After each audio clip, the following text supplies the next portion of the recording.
There's a myth when you're starting online that you gotta invest in expensive products in order for you to be successful online. But that is far from it. The reality is when you're starting online, you don't have enough money to invest in a massive suite of tools, right? You only want to have a limited amount of tools. But here comes another problem. The problem comes in the fact that a lot of these tools tend to be extremely costly. And when you add up the figures per year, it ends up becoming way too much. And if you're not making a lot of money from what you're doing online, you want to start out using free tools. Now, a lot of people say you can't use free website tools. I would say that in the beginning, the best thing you could do is make sure that you're doing anything that's cost effective. If you can't afford to pay $9, $10 a month on something, I would say take a step back and make it easy for you. Let's talk about the free tools. Now, the first critical tool you need is a website builder. Now, there's several ways to do this. I'm going to talk about the free one, and I'm going to talk about the paid method that's only going to be in this part of the video. Okay, so first of all, now you could use Yola, you could use WordPress.com, which is different from WordPress.org, which is the paid version. You could also use Strikely.com. You could also use Framer. You could also use Canva. Yes, I know it's strange, but you can actually create a website on Canva. Now, the way it works is you just do it like you're doing a template, right? And then when you want to publish it, you can publish it on Canva's site. If you want it to look more professional, you can buy a domain name. Now, a domain name is basically the address for your website, like www.canva.com, www.youtube.com. That's basically what a domain is. So Canva makes it super easy if you guys don't want to pay a lot of money. And for a year for Canva, you're looking at for the domain is like $15 a year, which is not bad when you're starting out. Now, the paid version, which I would definitely recommend because it's more robust, you can easily change things, you can easily add, remove things, is using Hostinger. Hostinger is one of the cheapest ways for you to get a website online. You just pay roughly around $36 to $40 a year. And I know you're thinking that's a lot, but not really. Like normally with a lot of these places, you pay about 70 to 80.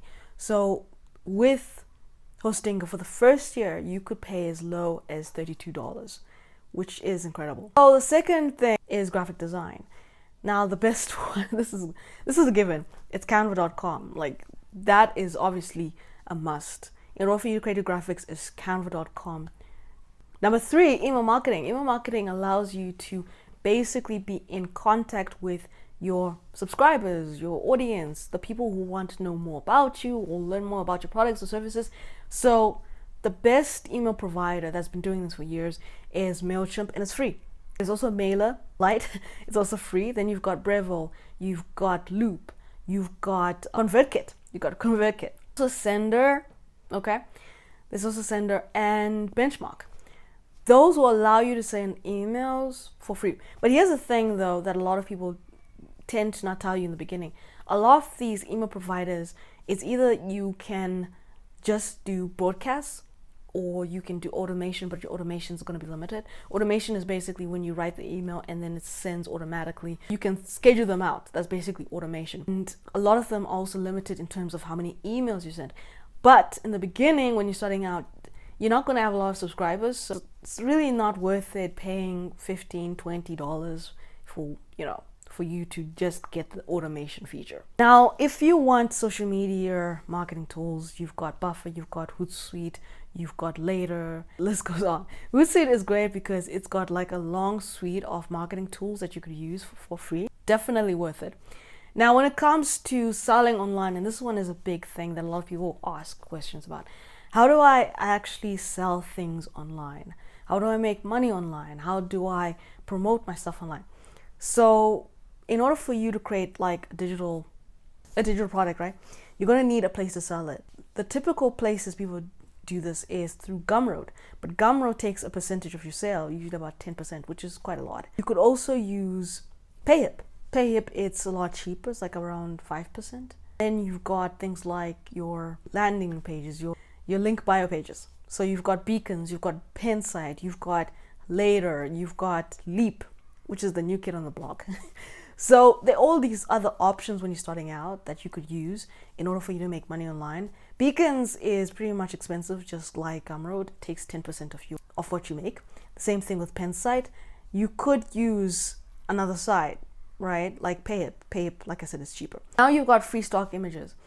Pexels, Unsplash, StockVault, PicJumble. So they've got a lot of options in where to get great images, great stock photos, great B-roll for your videos, for your content, great images for Instagram, great videos for Instagram or TikTok. SEO tools. SEO is basically search engine optimization. This makes it easy for you to be searchable. It makes it easy for people to find you. Think that ChatGPT nowadays is pretty much one of the best ways to do research because it's so much easier, and it basically compiles all the stuff online and gives you a more robust picture.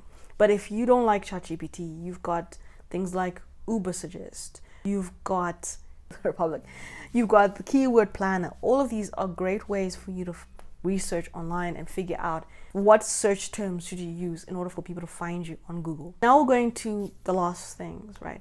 The last thing is all about communication. How do you communicate with people? There is Slack and there's Zoom. Those are pretty much one of the best ways. And in terms of just managing your day-to-day tasks, or if you decide to hire someone, or if you just want to be more organized, you've got Asana, you've got ClickUp. And then when it comes to making sure that you are analyzing your search results on a daily basis, and this is something that not everyone should do because it requires you getting WordPress.org, the paid version of WordPress. So if you're not willing to do that, then obviously you can just skip the step because analytics is more advanced. But basically the best free ones are Google Analytics and Monster Insights. I like Monster Insights because it's a lot easier to use than Google Analytics by itself. Okay, so anyway, this was a very long list, but I hope you got a lot of information out of this. Now, I've got something great for you. Below you will be able to get Hostinger at a reduced price for the year. So if you're deciding to get Hostinger, if you're deciding to go for the paid version of WordPress, then I would suggest Hostinger. Like I said, it's one of the best ways to start online. It's so much affordable than what's already there. If you're interested, click the link below. It's going to take you to the page. And by the way, just a disclaimer, I will make just a small percentage of the money that you pay, which is of no extra cost to you, of course, right?